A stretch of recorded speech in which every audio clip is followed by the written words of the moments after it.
उस रात मैं बस अपनी दोस्त को ढूंढने उसके कमरे में गया था। मुझे क्या पता था कि जो नज़ारा मैं देखने वाला हूं वो मेरी जिंदगी की सबसे डरावनी याद बन जाएगा। वो मुझे मिली तो जरूर, पर पहले जैसी नहीं, क्योंकि उस रात उसके साथ जो हुआ उसे सुनकर आपका दिल कांप जाएगा। एक ऐसी लड़की जिसने अपना सब कुछ दूसरों की जिंदगी बचाने में लगा दिया, उसी की जिंदगी छीन ली गई। उसी जगह जहां इंसान को सबसे ज्यादा सुरक्षित होना चाहिए था, अस्पताल में। क्या डॉक्टर रिया ने सच में आत्महत्या की थी या उसे सच्चाई जानने की सजा दी गई थी? मैं उस रात बस अपनी दोस्त को ढूंढने उसके कमरे में गया था, पर मुझे क्या पता था कि उस रात जो देखने वाला हूं वो मेरी जिंदगी का सबसे डरावना और दर्दनाक मंजर बन जाएगा। वो दोस्त मुझे मिली तो जरूर, पर पहले जैसी नहीं। आज जो उसके साथ हुआ था उसे सुनकर कोई भी इंसान ये सोचने पर मजबूर हो जाएगा कि क्या इंसान अब वाकई इंसान रह गया है या फिर हैवान बन चुका है।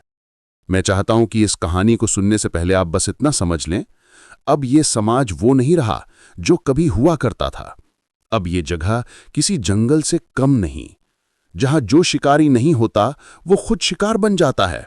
और मेरी दोस्त के साथ भी कुछ ऐसा ही हुआ, क्योंकि वो शिकार नहीं बनना चाहती थी, पर उसे बना दिया गया। उसका नाम था रिया। रिया बहुत ही खूबसूरत लगती थी, पर उसकी खूबसूरती सिर्फ चेहरे तक सीमित नहीं थी, बल्कि उसके दिल में भी थी। उसकी बड़ी बड़ी आंखों में सपनों का एक पूरा समंदर था। वो हमेशा कहती थी कि मैं डॉक्टर बनकर अपने देश और लोगों के लिए कुछ करना चाहती हूं। हम दोनों दिल्ली के एक बड़े मेडिकल कॉलेज में पढ़ते थे। हमारी फाइनल ईयर की पढ़ाई चल रही थी और जल्द ही हमारी हाउस जॉब यानी असली डॉक्टर की ड्यूटी शुरू होने वाली थी। डॉक्टर बनना बहुतों का सपना होता है, पर ज्यादातर लोग 3 वजहों से ये रास्ता चुनते हैं। पहली वजह, पैसे, क्योंकि डॉक्टर की नौकरी में पैसा बहुत होता है। दिन में सरकारी हॉस्पिटल की जॉब करो और शाम को क्लिनिक खोल लो, पैसा ही पैसा। दूसरी वजह, समाज में नाम और इज्जत। हर माँ बाप को अच्छा लगता है जब वो कहते हैं हमारा बेटा डॉक्टर है, हमारी बेटी डॉक्टर है। और तीसरी वजह, जो बस दिखावे के लिए बोली जाती है, इंसानियत की सेवा। पर सच कहूं तो ज्यादातर लोगों के लिए यह सिर्फ एक लाइन होती है, असल में कोई सेवा नहीं करना चाहता। पर रिया अलग थी। वो कहती थी अगर मैं डॉक्टर बन रही हूं तो सिर्फ इसलिए कि मैं लोगों की मदद कर सकूं। बाकी सब कहते थे नाइट ड्यूटी कौन करेगा यार। पर रिया हमेशा खुद नाइट ड्यूटी के लिए आगे आती थी। कहती थी रात में भी तो मरीजों को किसी की जरूरत होती है, अगर सब भागेंगे तो कौन रहेगा उनके पास। मैं कई बार उससे कहता था इतनी नेक बनने की क्या जरूरत है, लोग तो तुझे बेवकूफ समझेंगे। पर वो हंस देती थी और कहती अमित, मैं छोटे शहर से आई हूं, मेरी मां ने अपने गहने बेचे, पापा ने अपनी पुरानी स्कूटर तक बेच दी, तब जाकर मैं यहां पढ़ पा रही हूं। अगर अब मैं सही काम नहीं करूं तो ये सब त्याग किस काम का। पैसा तो कोई भी गलत काम करके भी कमा सकता है, पर सुकून सिर्फ अच्छे काम में मिलता है। उसकी बातें मुझे हमेशा छू जाती थीं। वो जो कहती थी दिल को सीधा लग जाता था।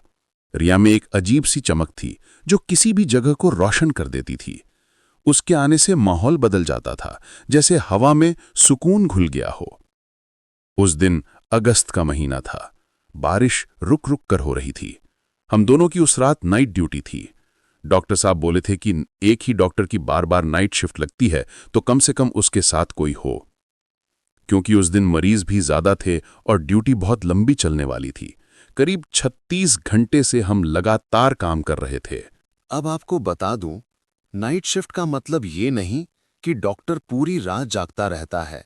मतलब बस इतना होता है कि डॉक्टर अस्पताल में मौजूद रहता है ताकि अगर कोई इमरजेंसी हो तो उसे बुलाया जा सके।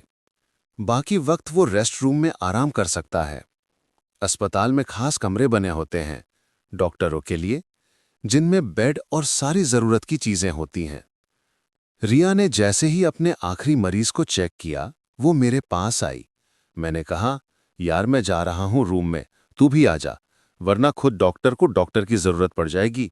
वो हंस पड़ी। वो हंसी अब भी मेरे कानों में गूंजती है। कहने लगी बस एक राउंड और मार लूं, देख लो कोई जरूरतमंद ना हो, फिर आ जाती हूँ। मैं रेस्टरूम में जाके लेट गया। थोड़ी देर बाद रिया भी आ गई। कमरे में हल्का अंधेरा था, बस ऊपर ट्यूब लाइट टिमटिमा रही थी। हम दोनों अपने अपने बेड पर लेटे थे। रिया छत की तरफ देख रही थी और अचानक बोली, अमित, तुझे पता है इस दुनिया में कितने जालिम लोग हैं? मैं हंसकर बोला, हम डॉक्टर हैं, इससे बड़ा जालिम कौन? वो बोली, नहीं, मेरा मतलब वो नहीं, हम तो इलाज करते हैं, पर बाहर की दुनिया में लोग एक दूसरे को दर्द देते हैं। कभी कभी लगता है भगवान ने इंसान को बना तो दिया, लेकिन इंसान अब जानवर से भी बदतर हो गया है। मैंने पूछा, क्यों, ऐसा क्यों कह रही है, क्या कुछ हुआ है? उसने धीरे से कहा, कुछ खास नहीं, बस सोच रही थी कि काश ये दुनिया थोड़ी दयालु होती, हर औरत, हर लड़की के लिए थोड़ी सुरक्षित होती। तू खुद सोच, क्या आजकल की दुनिया रहने लायक रह गई है? मैंने कहा, बात तो तेरी सही है, पर हम कहाँ जा सकते हैं इससे दूर, यही दुनिया है ना? रिया मुस्कुराई, हाँ यही दुनिया है, लेकिन शायद हमें इसे बदलना होगा। थोड़ी देर चुप्पी रही। फिर उसने कहा, वैसे घरवाले मेरे लिए रिश्ता ढूंढ रहे हैं। मैं चौंक गया, सच में? तूने बताया क्यों नहीं पहले? वो बोली, अभी तो बता रही हूं ना, सब कह रहे हैं अब 30 साल की हो गई हूं, डॉक्टर भी बन गई हूं, अब शादी करनी चाहिए। मैंने हंसते हुए कहा, तो किसी डॉक्टर से कर ले, तेरा सीनियर डॉक्टर वर्मा तुझे बहुत पसंद करता है। रिया हंसने के बजाय थोड़ा गंभीर हो गई। धीरे से बोली, अमित, जो एहसास करता है ना, उसे किसी फील्ड की जरूरत नहीं होती, और जो एहसास नहीं करना चाहता, वो चाहे तुम्हारे जैसा ही क्यों ना हो, समझेगा नहीं। उसकी बातें मुझे हमेशा की तरह गहराई में ले गईं। कितनी सच्ची थी वो लड़की, और कितनी समझदार भी। धीरे धीरे नींद ने हमें अपनी गिरफ्त में ले लिया। पर उस रात कुछ ऐसा होने वाला था जिसने मेरी दुनिया ही बदल दी।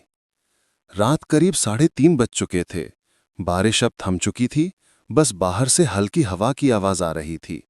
मैं गहरी नींद में था, या कहूं कि थकान ने मुझे बेहाल कर दिया था। लेकिन पता नहीं क्यों अचानक मेरी आंख खुल गई।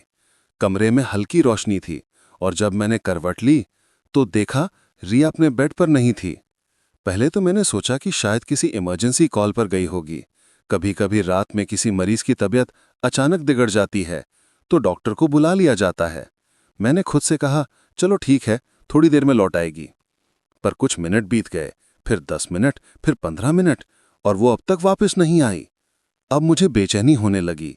मेरे मन में हल्का डर भी था, कहीं किसी ने उसे बुलाया तो नहीं बाहर, या कोई मरीज गंभीर हालत में तो नहीं।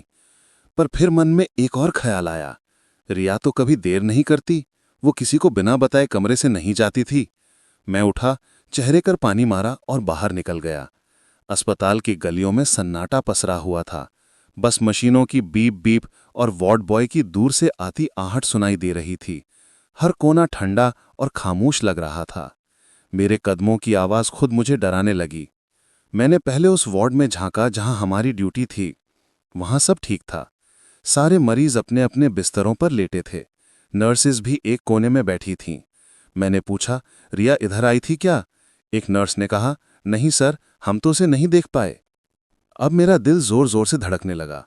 मैंने अस्पताल का दूसरा हिस्सा देखा, जहां पुराने कमरे थे, जहां ज्यादातर कबाड़ और बेकार का सामान रखा होता था। वहां बहुत कम लोग आते थे। चलते चलते मेरी नजर एक कमरे पर पड़ी, जिसका दरवाजा आधा खुला हुआ था। वो कमरा थोड़ा साइड में था, जहां आमतौर पर कोई नहीं जाता था। कमरे के अंदर हल्की सी रोशनी आ रही थी, जैसे किसी ने लाइट ऑन छोड़ दी हो। मैंने सोचा रिया शायद यहां होगी। धीरे से दरवाजा धक्का देकर अंदर झांका। अंदर पुराने स्ट्रेचर, टूटी कुर्सियां और कुछ लोहे के स्टैंड रखे हुए थे। जमीन पर एक पुराना गद्दा पड़ा था, जिस पर किसी ने शायद कभी आराम किया होगा। कमरे में हल्की बदबू थी, जैसे लंबे समय से सफाई नहीं हुई हो। मैंने दरवाजा बंद करने के लिए हाथ बढ़ाया ही था कि अचानक मेरी नजर कमरे के कोने पर पड़ी और मेरा पूरा शरीर जम गया। सांस जैसे रुक गई हो, मेरे गले से आवाज तक नहीं निकली। वो रिया थी, मेरी रिया। कमरे के कोने में पड़ी थी, बिल्कुल निढाल, जैसे उसकी जान ही निकल चुकी हो। उसका चेहरा आधा छुपा हुआ था, बाल बिखरे हुए, और सबसे डरावनी बात, उसके शरीर पर कोई कपड़ा नहीं था। मेरी आंखों के सामने अंधेरा छा गया। एक पल को लगा कि शायद मैं सपना देख रहा हूं, पर नहीं, ये हकीकत थी। मैंने चिल्लाने की कोशिश की, पर आवाज गले में ही अटक गई। फिर पूरे जोर से चिल्लाया, रिया! मेरी चीख पूरे हॉस्पिटल में गूंज गई। कुछ ही सेकंड में नर्सेज और स्टाफ वहां भागे आए। उन्होंने मुझे पकड़कर पीछे कर दिया। मैं बार बार कह रहा था, उसे देखने दो, मैं डॉक्टर हूं, मैं चेक करता हूं, लेकिन किसी ने मुझे पास नहीं जाने दिया। वो सब मुझे जबरदस्ती कमरे से बाहर खींच लाए। मैं बुरी तरह टूट चुका था। मेरे सीने में दर्द उठ रहा था। आंखों से आंसू थमने का नाम नहीं ले रहे थे। सुबह तक अस्पताल में हड़कंप मच चुका था। हर कोई कुछ ना कुछ बोल रहा था, पर कोई कुछ साफ नहीं बता रहा था। थोड़ी देर बाद किसी ने कहा, डॉक्टर रिया ने आत्महत्या कर ली है। आत्महत्या? मैं सन्न रह गया। क्या वो लड़की जो इतनी जिंदा दिल थी, जो लोगों की मदद करने के लिए जीती थी, जो कल रात तक अपनी शादी की बातें कर रही थी, वो अपनी जान ले सकती है? ये बात हजम नहीं हो रही थी। मुझे साफ पता था उसके साथ कुछ गलत हुआ है, बहुत बड़ा गलत। पर अस्पताल के लोग बोले जा रहे थे, आपको कुछ नहीं कहना है। अगर मीडिया में बात गई तो हॉस्पिटल की बदनामी होगी, तुम्हारी नौकरी भी जा सकती है, समझे? मुझे धमकाया गया। कहा गया कि अगर मैंने कुछ बोला तो मेरे खिलाफ केस कर देंगे। कहेंगे कि मैं नींद में था और अपनी ड्यूटी में लापरवाही बरती। पर अंदर से मैं जल रहा था। मेरे दिल में गुस्सा, डर और बेबसी तीनों थे। मेरी आंखों के सामने वो मंजर घूम रहा था। रिया का चेहरा, उसका बिखरा शरीर, वो डर, वो सन्नाटा, सब कुछ। थोड़ी देर बाद उसके घर वालों को फोन किया गया। फोन पर उसकी मां की आवाज आई, क्या हुआ मेरी बेटी को? और उधर से बस इतना जवाब गया, वो नशे में थी, उसने आत्महत्या कर ली। मैंने फोन पर वो बात सुनी और यकीन मानिए, उस वक्त मेरा दिल जैसे फट गया हो। उसकी मां बार बार कह रही थी, मेरी रिया ऐसा नहीं कर सकती, वो तो बहुत हिम्मत वाली थी। 3 घंटे बाद उसके घर वाले आए। उनकी हालत देखकर मैं रो पड़ा। बूढ़े माँ बाप, कांपते हुए हाथ, और बस एक ही सवाल, हमारी बेटी ने ऐसा क्यों किया? अस्पताल वालों ने उन्हें बॉडी दिखाने से भी मना कर दिया। कहने लगे, अभी पोस्टमार्टम होना बाकी है। मैं वहीं खड़ा था, लेकिन कुछ बोल नहीं पा रहा था। मुझे लगा जैसे मेरे अंदर की सारी ताकत खत्म हो गई हो। प्रिया के घर वाले बार बार पूछ रहे थे, तुम तो उसका दोस्त था बेटा, तू कुछ जानता है क्या? मैं बस चुप था, क्योंकि अगर मैं बोलता तो शायद मुझे नौकरी से निकाल दिया जाता, या शायद मेरी जान भी खतरे में पड़ जाती। उस वक्त मैंने अपनी जुबान बंद रखी, पर मेरे दिल में एक आग जल रही थी, एक कसक कि मैं अपनी दोस्त को बचा नहीं पाया। सुबह की पहली किरण अस्पताल की खिड़कियों से झांक रही थी, पर मेरे अंदर अब कोई रोशनी नहीं बची थी। रिया चली गई थी, और वो भी ऐसे कि अब कभी लौट कर नहीं आएगी। हर तरफ अफरा तफरी थी। कोई कह रहा था उसने जहर पी लिया था, कोई बोल रहा था वो परेशान थी इसलिए खुद को खत्म कर लिया। पर मेरा दिल बार बार कह रहा था, रिया ऐसा नहीं कर सकती। उसके चेहरे की आखिरी झलक अब भी मेरे सामने थी, डर, दर्द और लाचारी से भरी हुई। वो चेहरा किसी आत्महत्या करने वाली लड़की का नहीं लग रहा था, बल्कि किसी मजबूर इंसान का जो आखिरी वक्त तक लड़ता रहा था। थोड़ी देर बाद अस्पताल के कुछ बड़े अफसर आए। उन्होंने हम सब डॉक्टरों और नर्सेस को मीटिंग रूम में बुलाया। वहां उनके चेहरे पर न शर्म थी न दुख, बस एक ठंडी सी आवाज में बोले, देखिए, ये केस बहुत संवेदनशील है। किसी ने भी बाहर कुछ नहीं बोलना है, मीडिया को कोई बयान नहीं देना, बस यही कहना है, डॉक्टर रिया ने आत्महत्या की है। मैंने डरते हुए पूछा, सर, लेकिन वो आत्महत्या नहीं थी। उसने मेरी तरफ घूर कर देखा, अमित, तुम डॉक्टर हो, जज नहीं। जो कहा गया है वही बोलो, वरना तुम्हारी हाउस जॉब कैंसिल कर दी जाएगी। मेरे होंठ कांपने लगे। मैं कुछ कहना चाहता था, पर आवाज ही नहीं निकली, जैसे किसी ने गले में बंधन डाल दिया हो। मुझे जबरदस्ती एक झूठे बयान पर साइन करवाए गए। उस बयान में लिखा था, मैं सो रहा था और जब जागा तो रिया ने आत्महत्या कर ली थी। सोने से पहले उसने कहा था कि वो अपनी जिंदगी से परेशान है। मैंने वो बयान पढ़ा और हाथ कांपने लगे, पर मुझे साइन करना पड़ा, क्योंकि मेरे पास कोई चारा नहीं था। मैं गरीब घर से आया था, माँ बाप की उम्मीदें मुझसे जुड़ी थीं। अगर मैं कुछ बोलता तो शायद मेरी जिंदगी भी रिया की तरह खत्म कर दी जाती। पर अंदर से मैं खुद को माफ नहीं कर पा रहा था। हर पल यही सोचता रहा कि क्या मैंने अपनी दोस्त से गद्दारी की? रिया की बॉडी उसके माता पिता को दे दी गई। मैं भी वहां मौजूद था। उसकी मां का रोना, उसके पिता का कांपता हुआ हाथ, वो पल मैं जिंदगी में कभी नहीं भूल पाऊंगा। वो लोग बार बार एक ही बात कह रहे थे, हमारी रिया ऐसा नहीं कर सकती, वो तो दूसरों को संभालती थी। 3 घंटे के बाद उन्हें बॉडी मिली। पोस्टमार्टम रिपोर्ट भी साथ में दी गई और जब उन्होंने रिपोर्ट पढ़ी तो सबके पैरों तले जमीन खिसक गई। रिपोर्ट में साफ लिखा था, शरीर पर चोटों के निशान हैं, जबरदस्ती के संकेत मौजूद हैं। यानी रिया के साथ कुछ बहुत बुरा हुआ था। वो आत्महत्या नहीं थी, वो एक क्राइम था। जब ये बात मुझे पता चली तो मेरा खून खौल उठा। मैं सीधा प्रिंसिपल के ऑफिस गया। कहा, सर, रिपोर्ट में साफ लिखा है कि ये मर्डर है। वो बोला, अरे अमित, रिपोर्ट में जो लिखा है वो मेडिकल टर्म्स हैं। कभी कभी गिरने या दबाव से भी निशान आ जाते हैं, तुम ज्यादा सोचो मत। मैंने कहा, लेकिन सर, उसके कपड़े तक नहीं थे। वो गुस्से में बोला, बस ज्यादा पूछताछ मत करो, तुम्हारी नौकरी दांव पर है। उसकी आंखों में डर नहीं था, बल्कि घमंड था, जैसे वो पहले से जानता हो कि सच्चाई क्या है और कैसे उसे दबाना है। मुझे धीरे धीरे समझ आने लगा था कि ये खेल सिर्फ एक हादसा नहीं था, कुछ बहुत बड़ा छिपाया जा रहा था। अस्पताल की दीवारों के पीछे कुछ रहस्य था, जिसे किसी भी कीमत पर बाहर नहीं आने दिया जा रहा था। उस शाम जब मैं हॉस्टल लौटा तो पूरे शहर में आग की तरह खबर फैल चुकी थी। डॉक्टर रिया की मौत आत्महत्या या साजिश, हर जगह यही चर्चा थी।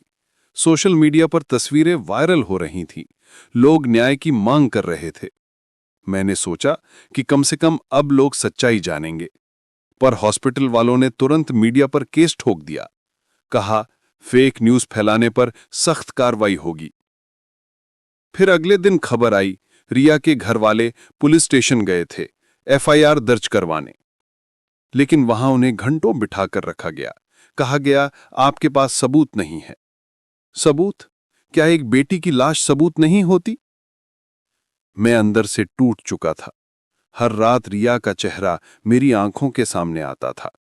वो हंसती थी, बातें करती थी, और फिर धीरे धीरे उसकी हंसी सिसकियों में बदल जाती थी। मैं नींद में भी डर कर उठ जाता था। कभी कभी खुद से पूछता कि अगर मैं उस वक्त कमरे से बाहर नहीं निकला होता, अगर मैं उसकी मदद कर पाता, तो क्या वो आज जिंदा होती? दिन बीतते गए। रिया का केस जैसे धीरे धीरे ठंडा करने की कोशिश हो रही थी, पर लोगों का गुस्सा कम नहीं हुआ था। हर दिन कॉलेज के बाहर लोग इकट्ठा होने लगे, हाथों में बोर्ड पकड़े हुए, रिया को न्याय दो, हमारी बेटियों के साथ कब तक ऐसा होगा। मैं भीड़ में खड़ा सब देखता रहता था, पर बोल नहीं पाता था। मेरे अंदर का डर अब भी जिंदा था, वो डर जो हॉस्पिटल के उस कमरे में शुरू हुआ था। पर उसी डर के बीच एक दिन मेरे सामने वो शख्स आया जिसने मेरी जिंदगी हमेशा के लिए बदल दी। वो था हॉस्पिटल का एक वार्ड बॉय। उसने मुझे धीरे से कहा, साहब, मैं सब जानता हूं कि उस रात क्या हुआ था। मेरी सांस थम गई। मैंने पूछा, क्या मतलब, तूने क्या देखा था? वो बोला, रिया मैडम बहुत ईमानदार थीं। उन्हें पता चल गया था कि हॉस्पिटल में कुछ गड़बड़ चल रही है, कुछ ऐसा जिसे छिपाया जा रहा है। मैंने कहा, क्या गड़बड़? वो चारों तरफ देखकर बोला, सर, यहां रात में कुछ लोग आते थे, हॉस्पिटल के ही लोग, जो मरीजों के शरीर से अंग निकालते थे और बेच देते थे। मैं दंग रह गया, मेरे पैरों तले जमीन खिसक गई। यानी हॉस्पिटल के अंदर जहां इंसान की जान बचाई जाती है, वहीं उसकी लाश से कारोबार हो रहा था। और शायद रिया को यह सच्चाई पता चल गई थी, इसलिए उसे हमेशा के लिए चुप करा दिया गया था। उस रात जब वो वार्ड बॉय मुझसे मिला तो लगा जैसे किसी ने मेरे अंदर फिर से आग जला दी हो। मैंने उससे धीरे से कहा, तू सब कुछ बता दे, डर मत। वो इधर उधर देखकर बोला, सर, अगर मैंने जो देखा वो बोल दूं तो मेरी जान चली जाएगी। मैंने कहा, डर मत, मैं हूं तेरे साथ। वो थोड़ी देर चुप रहा, फिर बोला, उस रात जब रिया मैडम की ड्यूटी थी तब रात के करीब 1:30 बजे हॉस्पिटल में 3 गाड़ियां आई थीं। गाड़ियों से कुछ लोग उतरे, 2 डॉक्टर, 1 नर्स और 2 अनजान आदमी। मैंने सोचा कि कोई वीआईपी पेशेंट होगा, पर जब मैं करीब गया तो देखा वो सब लोग पीछे वाले कमरे में गए, जहां अब कोई नहीं जाता। रिया मैडम ने शायद कुछ सुन लिया था या देख लिया था। वो वहां पहुंची और फिर वो रुक गया। मैंने जोर देकर कहा, फिर क्या हुआ? उसकी आंखों में डर साफ दिख रहा था। सर, मैं दूर खड़ा सब देख रहा था। रिया मैडम ने उन लोगों से कुछ कहा, शायद उन्हें रोका होगा। फिर मैंने देखा उनमें से एक आदमी ने दरवाजा बंद कर दिया। उसके बाद जो हुआ वो कहते हुए उसका गला कांपने लगा। सर, उसके बाद कुछ देर तक चीखों की आवाज आई और फिर सन्नाटा। मेरे हाथ से पानी की बोतल गिर गई। मैं कुछ बोल नहीं पाया। वो वार्ड बॉय धीरे से बोला, सुबह जब मैंने कमरे का दरवाजा खोला तो वही देखा जो आपने देखा था। अब सब कुछ साफ था। रिया को इसलिए मारा गया क्योंकि उसने सच देख लिया था। हॉस्पिटल में इंसानी अंगों का गंदा धंधा चल रहा था। मृत मरीजों के शरीर से अंग निकालकर बाहर बेचे जाते थे। रिया जैसी ईमानदार डॉक्टर को यह बात पता चल गई थी, इसलिए उसे हमेशा के लिए चुप करा दिया गया। मैं अंदर से कांप गया था। यह हॉस्पिटल जहां हम जिंदगी बचाने का वादा करते थे, वहीं जिंदगी की तिजारत हो रही थी। वो जगह जहां इंसान को जीने की उम्मीद मिलनी चाहिए, वहीं इंसान की लाशों से सौदेबाजी की जा रही थी। उस वक्त मेरे अंदर 2 आवाजें चल रही थी। एक कह रही थी, चुप रहो अमित, वरना तू भी मारा जाएगा। और दूसरी, रिया के लिए लड़, वो तेरी दोस्त थी, उसने सच्चाई के लिए जान दी। मैंने तय कर लिया, अब मैं चुप नहीं रहूंगा। मैंने सबूत जुटाने शुरू किए। मैंने रात में पुराने सीसीटीवी रूम में झांककर देखा। वहां के कैमरे बंद थे, पर हार्ड डिस्क अब भी वहीं पड़ी थी। मैंने रात के वक्त जाकर सिस्टम चालू किया, लेकिन देखा पिछले 2 हफ्तों की सारी रिकॉर्डिंग डिलीट की जा चुकी थी। बस एक फोल्डर बाकी था जिसका नाम था बैकअप 1। दिल धड़कते हुए मैंने वो फोल्डर खोला। स्क्रीन पर जो दिखा वो देख मैं पत्थर बन गया। वीडियो में रिया दिखाई दे रही थी। वो हॉस्पिटल के कॉरिडोर से भाग रही थी। पीछे कुछ लोग उसका पीछा कर रहे थे और फिर स्क्रीन ब्लैक हो गई। मैंने वो फुटेज कॉपी कर ली और एक पेनड्राइव में सेव करके अपने बैग में रख ली। अब मेरे पास वो सबूत था जो रिया को इंसाफ दिला सकता था। पर मुझे नहीं पता था कि अब मैं भी शिकार बनने वाला हूं। अगले दिन जैसे ही मैं हॉस्पिटल पहुंचा, डॉक्टर वर्मा, हमारा सीनियर, ने मुझे अपने ऑफिस में बुलाया। चेहरे पर वही नकली मुस्कान।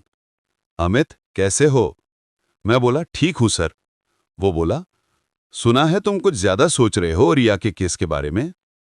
मैंने कहा, सर, मुझे लगता है कि वो सुसाइड नहीं थी। वो हंसा, ओह, फिर तुम पुलिस बन गए हो क्या? फिर टेबल पर झुककर बोला, जो चीजें तुम्हारे काम की नहीं हैं उनमें टांग मत अड़ाओ, वरना तुम्हारा करियर खत्म कर दूंगा। उसकी आंखों में अब डर नहीं था, बल्कि एक तरह की धमकी थी। वो ऐसे बोला जैसे उसे पूरा भरोसा हो कि वो कुछ भी कर सकता है और कोई उसे रोक नहीं सकता। मैं कमरे से बाहर आया तो मेरे मोबाइल पर एक अनजान नंबर से कॉल आया। आवाज आई, रिया की तरह मरना है क्या? सबूत वापस कर दे और मामला भूल जा। मेरे पैर ठिठक गए। यानी उन्हें पता चल गया था कि मैंने वो वीडियो देख लिया है। मैं तुरंत हॉस्टल लौटा, दरवाजा बंद करके पेनड्राइव अपने जूते में छुपाई और खिड़की से बाहर देखा। 2 आदमी नीचे खड़े थे जो बार बार ऊपर मेरी तरफ देख रहे थे। उस पल पहली बार मुझे रिया की हालत का एहसास हुआ कि वो कैसी डरी होगी उस रात। किसी ने उस पर विश्वास नहीं किया होगा। और आज मैं खुद उसी जगह पर खड़ा था।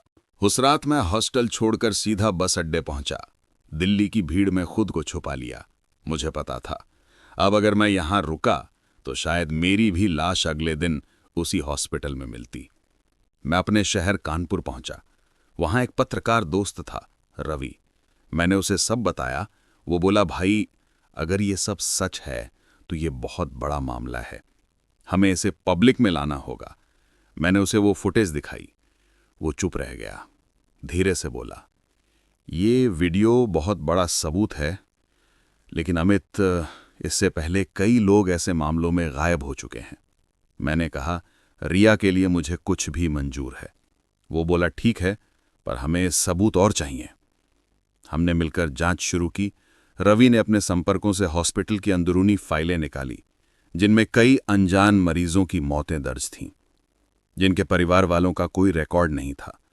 उन मौतों के बाद उनके अंगों के डोनेशन फॉर्म लगे थे, पर सब फेक सिग्नेचर थे। यानी कई महीनों से ये गंदा खेल चल रहा था। रिया को ये रहस्य पता चला था और इसलिए उसे खत्म कर दिया गया था। मुझे यकीन हो गया था इस साजिश के पीछे सिर्फ कुछ डॉक्टर नहीं, बल्कि खुद हॉस्पिटल का प्रिंसिपल और कुछ बड़े अफसर भी शामिल थे। अब मेरे पास सबूत था। रिया के साथ क्या हुआ ये अब साफ हो चुका था, पर सच्चाई जितनी बड़ी थी, खतरा उससे भी ज्यादा बड़ा था। रवि ने कहा, अमित, हमें जल्दबाजी नहीं करनी चाहिए, हमें और सबूत इकट्ठे करने होंगे। मैं बोला, रवि, मैं अब रुक नहीं सकता। रिया के साथ जो हुआ उसके बाद मैं चुप रहूं तो जिंदा नहीं रह पाऊंगा। रवि ने गहरी सांस ली। ठीक है, लेकिन हमें समझदारी से कदम उठाना होगा। हम दोनों ने तय किया कि पहले हमें पता लगाना होगा कि हॉस्पिटल में वो गंदा धंधा कौन चला रहा है। रवि ने अपने संपर्कों से हॉस्पिटल के अंदर एक रिपोर्टर को बतौर अटेंडेंट भिजवा दिया।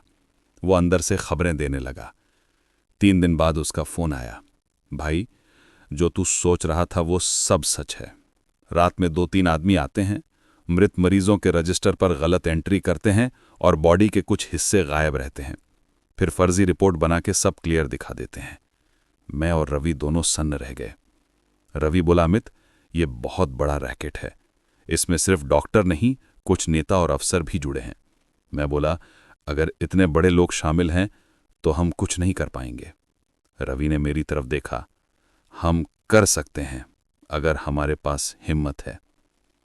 उसकी बात में दम था। हमने तय किया कि सबूतों को इकट्ठा करके एक साथ मीडिया और पुलिस को देंगे, ताकि कोई दबाव न बना सके। लेकिन उसी रात कुछ ऐसा हुआ जिसने मेरे रोंगटे खड़े कर दिए। रात के करीब 12 बजे मैं अपने कमरे में बैठा था। अचानक मोबाइल पर एक वीडियो कॉल आया, अनजान नंबर से। जैसे ही कॉल उठाई, स्क्रीन पर किसी अंधेरे कमरे की झलक दिखाई दी और फिर किसी ने कहा, रिया की तरह मरना है क्या अमित? मेरे हाथ कांप गए। आवाज जारी रही, तू नहीं समझ रहा। तेरे पास जो सबूत है वो लौटा दे, वरना तेरी बॉडी भी इसी हॉस्पिटल के पोस्टमार्टम टेबल पर होगी। कॉल कट गई। मैं कुछ सेकंड तक फोन की स्क्रीन देखता रह गया। दिल की धड़कन तेज थी, हाथों की नसें उभर आई थी। मैंने तुरंत रवि को फोन किया। वो बोला, डर मत भाई, यही तो होता है जब कोई सच बोलता है। अब हमें और मजबूत बनना होगा। अगले दिन रवि ने मुझे अपने दफ्तर बुलाया। वहां कुछ और पत्रकार भी मौजूद थे। उन्होंने कहा, हम ये स्टोरी एक बड़े चैनल पर चलाने वाले हैं, पर हमें ऑफिशियल डॉक्यूमेंट चाहिए। मैंने कहा, वो सब हॉस्पिटल में है, पर वहां जाना बहुत खतरनाक है। रवि बोला, फिर भी जाना पड़ेगा। रात में हमने एक प्लान बनाया। मैं अपने पुराने आईडी कार्ड से हॉस्पिटल में घुस जाऊंगा और रवि बाहर गाड़ी में रहेगा, ताकि कुछ गलत हो तो पुलिस को खबर दे सके। उस रात मैं दोबारा उसी हॉस्पिटल में गया जहां कभी रिया की हंसी गूंजती थी। अब वो जगह किसी डरावने मकबरे जैसी लग रही थी। कॉरिडोर खाली थे, सिर्फ लाइट की टिमटिमाहट और दूर से आती हवा की सीटी सुनाई दे रही थी। मैं सीधे रिकॉर्ड रूम पहुंचा। वहां मोटी मोटी फाइलें धूल में पड़ी थीं। मैंने एक एक फाइल पलटनी शुरू की। अनजान मरीज, no confirm relative, donation approved. हर फाइल में एक ही पैटर्न था, मृत्यु का कारण अस्पष्ट और अंगदान का फर्जी दस्तावेज। अचानक पीछे से आवाज आई, क्या ढूंढ रहे हो डॉक्टर अमित? मैंने पलट कर देखा। डॉक्टर वर्मा दरवाजे पर खड़ा था, चेहरे पर वही खतरनाक मुस्कान। इतनी देर रात हॉस्पिटल में क्या कर रहे हो? मैंने कहा, बस पुरानी फाइलें देख रहा था। वो बोला, झूठ मत बोलो, तुम्हें लगता है हमें पता नहीं तुम क्या कर रहे हो? उसने मेरे कंधे पर हाथ रखा और बोला, रिया भी ऐसी ही बहादुर बन रही थी, देखा ना क्या हुआ उसका। मेरे अंदर गुस्से की आग भड़क उठी। मैंने उसका हाथ झटक दिया और कहा, तू लोग इंसान नहीं हो। वो हंसने लगा, हमें इस देश में सच्चे लोग ज्यादा दिन नहीं जीते। इतना कहकर वो चला गया, पर उसकी आंखों में वो नजरिया था जो साफ कह रहा था, अब मैं भी निशाने पर हूं।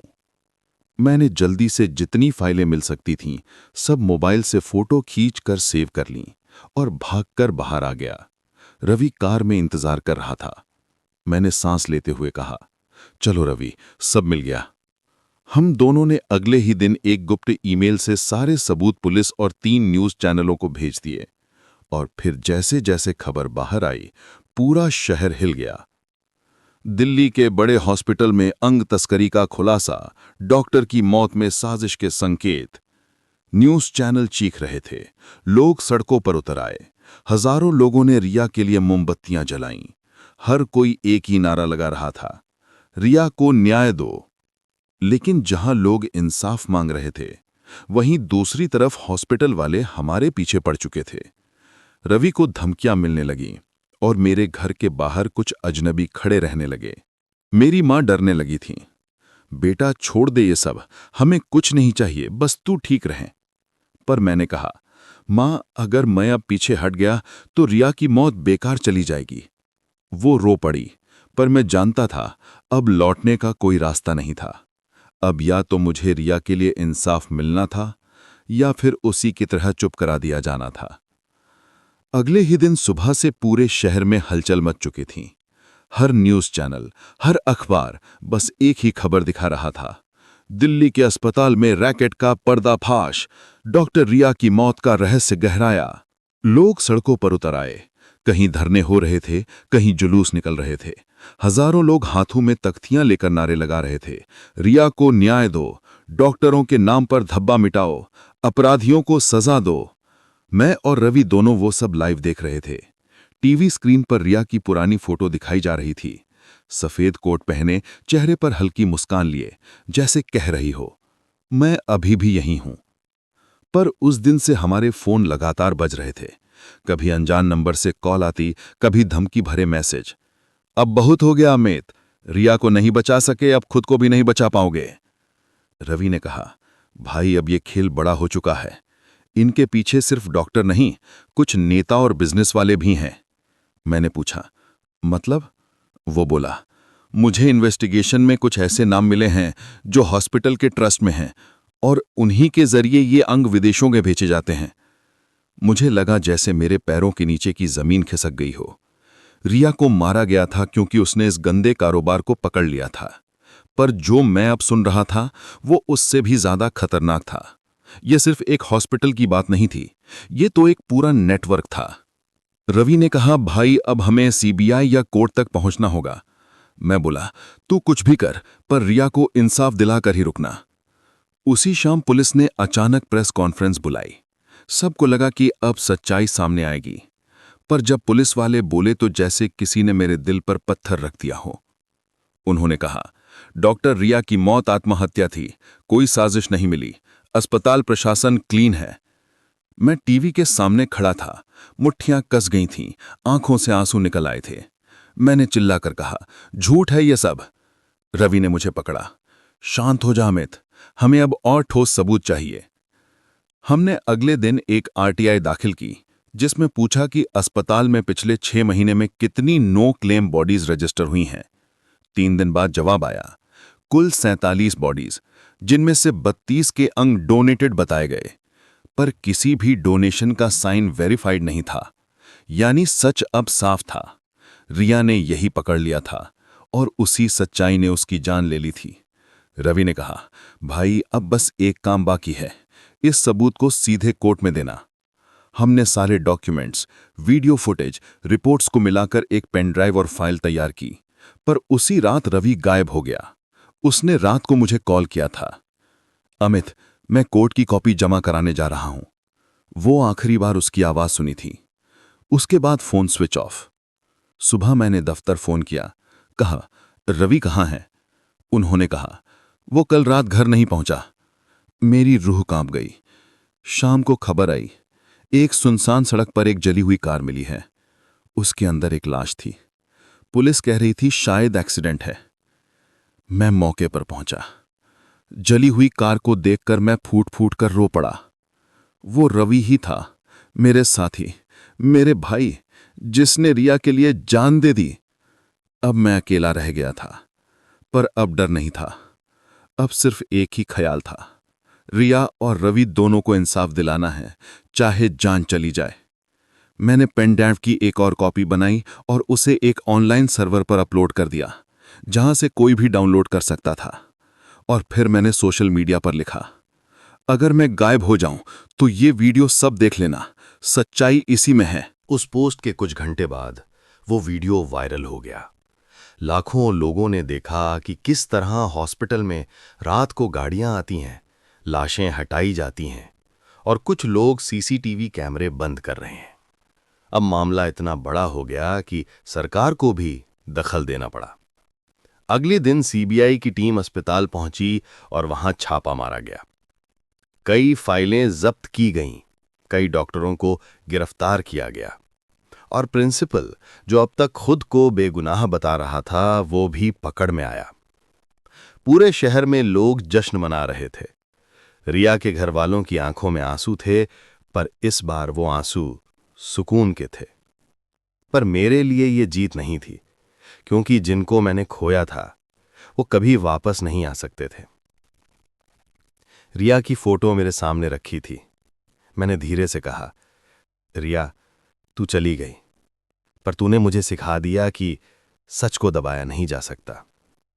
उसकी मुस्कान जैसे तस्वीर से निकलकर बोल रही थी, धन्यवाद अमित, तूने वो किया जो किसी में हिम्मत नहीं थी। कहते हैं ना, इंसाफ भले देर से मिले पर मिलता जरूर है। रिया के केस में भी ऐसा ही हुआ।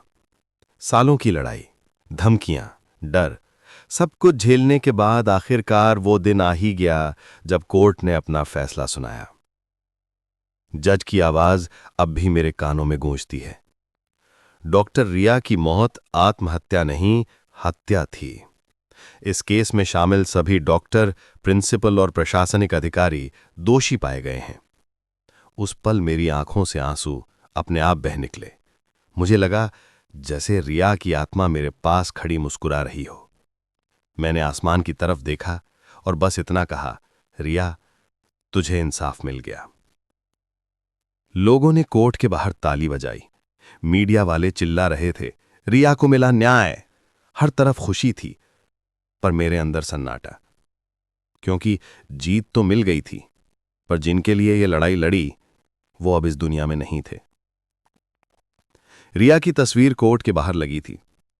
उसकी मां उसके सामने दिया जला रही थी। उन्होंने मुझे देखा। आंखों में आंसू थे, पर चेहरे पर एक सुकून।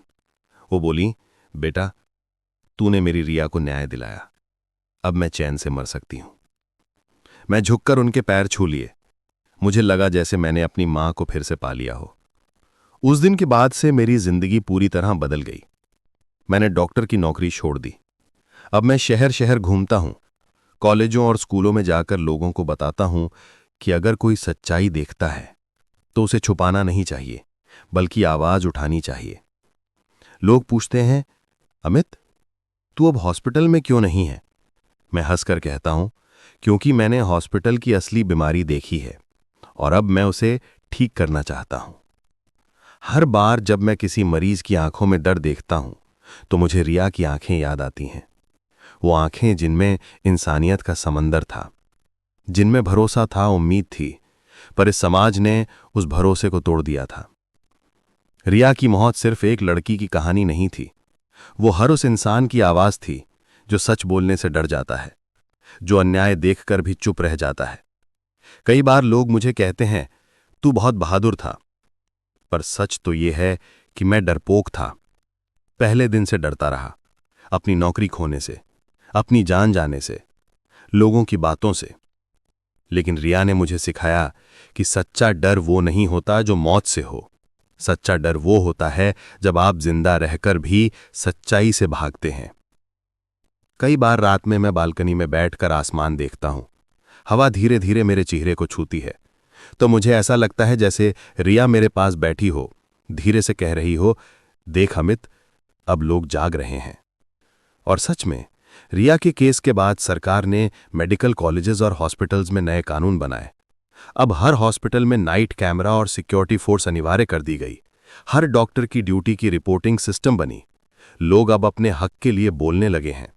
शायद रिया का जाना बेकार नहीं गया। मैं जब भी रिया के घर जाता हूं, उसकी मां मुझे वही पुरानी कुर्सी पर बिठा देती हैं जहां रिया बैठकर चाय पीती थी। मुझे हर बार उसकी हंसी सुनाई देती है। वो कहती थीं, अमित, अगर मैं डॉक्टर बन गई तो लोगों की सेवा करूंगी, पैसे के लिए नहीं, दिल के सुकून के लिए। और आज भी जब मैं किसी गरीब मरीज को इलाज के लिए मदद करता हूं, तो ऐसा लगता है जैसे रिया मेरे साथ है। उसका हाथ मेरे कंधे पर है और वो कह रही है, सही कर रहा है अमित। कभी कभी सोचता हूं, अगर उस रात मैं कुछ मिनट पहले जाग जाता तो शायद सब कुछ बदल जाता। शायद वो आज भी जिंदा होती। पर फिर दिल से आवाज आती है, हर इंसान की एक डेस्टिनी होती है। रिया की डेस्टिनी थी लोगों को जगाना, और वो कर गई। अब उसकी कहानी हर जगह सुनाई जाती है, यूट्यूब पर, कॉलेज में, यहां तक कि डॉक्टरों की क्लास में भी। हर कोई रिया को याद करता है एक बहादुर, सच्ची और ईमानदार डॉक्टर के रूप में। कभी कभी जब किसी छोटी लड़की को सफेद कोट पहने देखता हूं तो मुस्कुरा देता हूं। शायद उनमें से कोई एक नई रिया बनकर दुनिया बदल देगी। मैं जानता हूं सच्चाई का रास्ता आसान नहीं होता, पर अगर एक इंसान भी रिया से प्रेरित होकर गलत के खिलाफ बोले तो शायद यही उसकी असली जीत होगी। और मैं तो बस उसकी कहानी सुनाने वाला एक गवाह हूं, एक दोस्त जिसने बहुत देर से सही काम किया, एक इंसान जिसने सीखा कि इंसाफ तब तक अधूरा है जब तक डर जिंदा है। रिया को गए अब सालों बीत गए हैं, पर यकीन मानिए ऐसा एक भी दिन नहीं गया जब मैंने उसे याद ना किया हो। कभी उसकी हंसी कानों में गूंज जाती है, कभी उसकी बातें मन में तैरने लगती हैं। कभी सोचता हूं वो अब कहां होगी, शायद ऊपर किसी शांत जगह पर, जहां अब कोई डर नहीं, कोई साजिश नहीं, जहां वो अपने भगवान से कह रही होगी कि देखो, मैंने अपना वादा निभाया। रिया ने जो सपना देखा था वो मैं पूरा कर रहा हूं। उसका सपना था एक ऐसा हॉस्पिटल जहां गरीब को इलाज के लिए हाथ ना फैलाना पड़े। रिया के नाम से अब एक ट्रस्ट हॉस्पिटल बन गया है, डॉक्टर रिया मेमोरियल हॉस्पिटल। मैंने अपनी सारी कमाई, अपनी सारी ताकत और अपनी पूरी जिंदगी इसी काम में लगा दी। यह हॉस्पिटल छोटा है, पर यहां किसी से फीस नहीं ली जाती।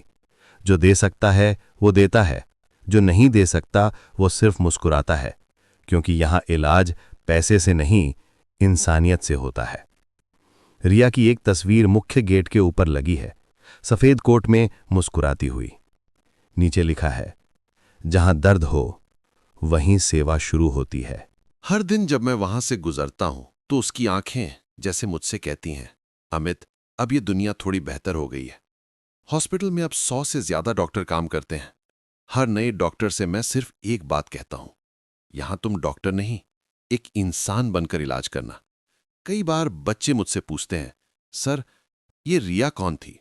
मैं मुस्कुराकर जवाब देता हूं, वो एक लड़की थी जो डॉक्टर बनने नहीं, इंसान बनने आई थी।